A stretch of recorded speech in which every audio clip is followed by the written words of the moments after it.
Hello everyone, welcome to our channel Pharmacotherapy Made Easy. Today we are going to discuss information on history taking. So why is history taking relevant? History taking is relevant because we should know whether the cause for the symptoms or signs of the disease is from the past or is it present. So we should know whether the causes are in the past or is it in the present or just before the patient has come to the hospital. To understand these things clearly, to rule out many causes, history taking will be having a major importance. So today we are going to discuss history taking in a case of gastroenterology patients. So what should the history taking involve when it comes to a gastroenterology patient? The first thing is we should ask the patient what is the problem. So the first thing is what is the problem. How is the problem coming to the patient? From when was the problem the patient is experiencing the problem? So what is the problem? How does the patient experience the problem? From when is the problem present to the patient? So let us think. Usually there are many symptoms in gastroenterology patient, but the usual symptom that many gastroenterology patients tell will be the pain. So the first thing will be pain.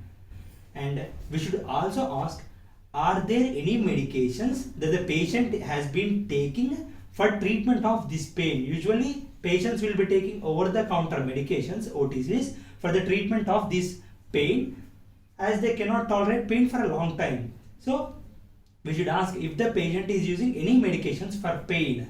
Then we should ask, are there any medications that he or she is taking for any other disease that the patient is already having? This will be useful. For example, let us think a patient is on NSAIDs. Let us think. So NSAIDs are non-steroidal anti-inflammatory drugs. In some patients, NSAIDs cause bleeding because of its COX inhibition. Because of its COX inhibition, there are chances of bleeding in some patients. So to understand whether any medications are causing this pain or symptoms of gastroenterology in the patient, we should have clear data of other medications that are being used by the patient. Next thing will be dietary habits. So we should ask the patient about any new changes in their dietary habits. Why asking dietary habits is important? It is important because let us think patient has taken some new food.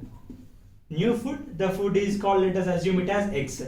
If patient cannot digest the food, there may be problems in digestion. It may be a simple indigestion. To know whether it is a simple indigestion or it is a complex problem, we should be knowing patient's dietary habits.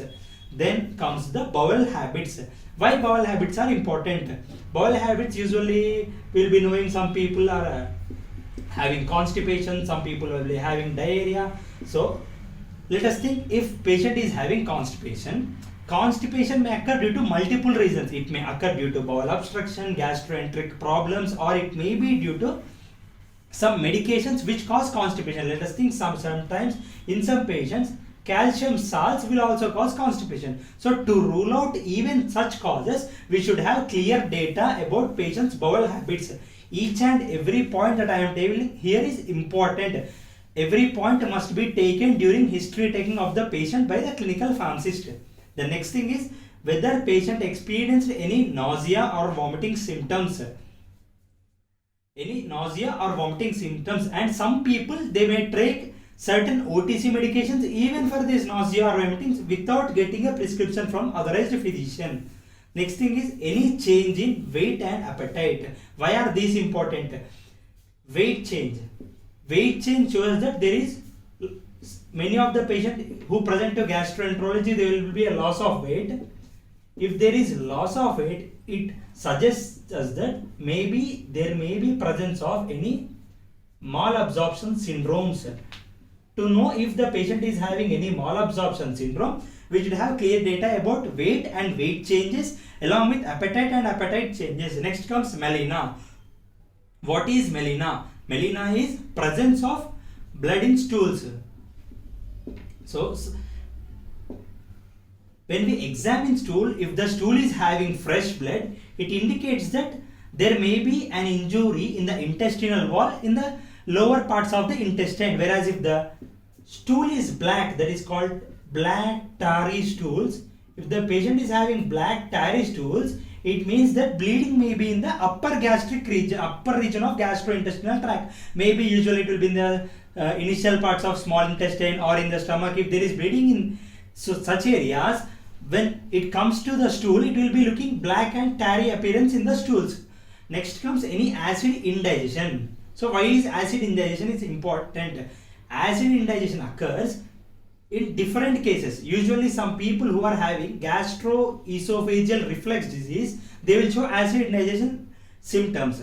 Along with this, there are many foods which may trigger acid indigestion. So to rule out whether it is because of food or because of the disease that is already present in the gastrointestinal tract of the patient, we should be knowing if patient has any acid indigestion or even any regurgitation of food into their mouth. Next comes dysphagia. What is dysphagia? Dysphagia is difficulty in swallowing. Why is difficulty in swallowing is important? Dysphagia may occur under very normal conditions also. Some people may feel a temporary dysphagia for small amount of time, like drinking water suddenly or taking food suddenly. It may also cause dysphagia, but there are some chronic causes which may cause dysphagia. Let us think, there is a disease called achalasia cardia. In achalasia cardia also sometimes some people may experience dysphagia. And there are some other diseases where the esophageal valve will be swelling and patient cannot swallow the food easily. And there are other disorders in which vagus nerve will be involving, and lesions in vagus nerve may also cause dysphagia. So to rule out all these things, we should know whether patient is having any dysphagia or not. Next comes family history.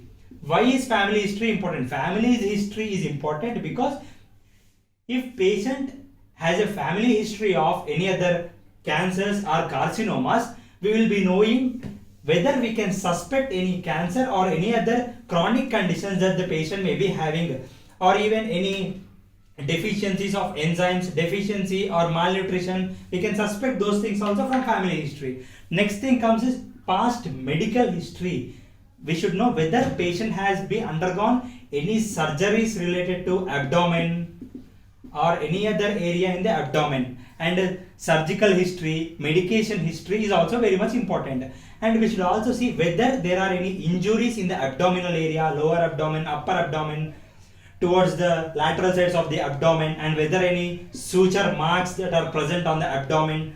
So all these things are also important. Next, travel history. Why travel history is important? Travel history is very important because some people cannot tolerate food at a new environments. Maybe let us think a patient has traveled to an area where there is some, let us think cholera is endemic in that area. So if patient is getting cholera in that endemic area, there are chances that he will be experiencing gastroenterology symptoms. In the same way, there are many diseases which are endemic to certain areas. So we should be knowing the travel history.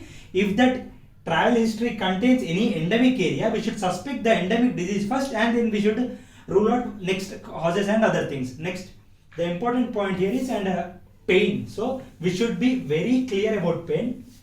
So what should be clear about pain? Region. Where is the pain exactly located? Is it hypochondriac pain? Is it umbilical pain? Is it below the umbilicus, above the umbilicus?